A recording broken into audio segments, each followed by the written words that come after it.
The Path of Unspoken Words. In a quiet village there was a long path that led to the forest. The villagers called it the Path of Unspoken Words. They said if you walked there, you could hear the words people never said. One day, a boy named Daniel sat by the path. He was quiet and often alone. Daniel wanted to tell his friend, Anna, "I'm sorry," but he did not know how. Daniel had broken Anna's toy last week.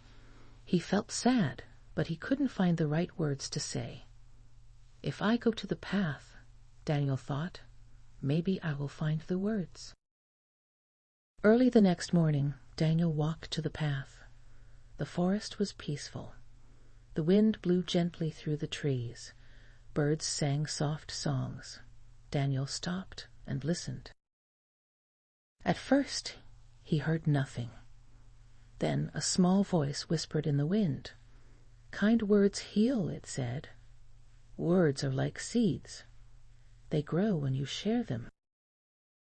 Daniel sat on the path and thought. He picked up a small stone and held it in his hand.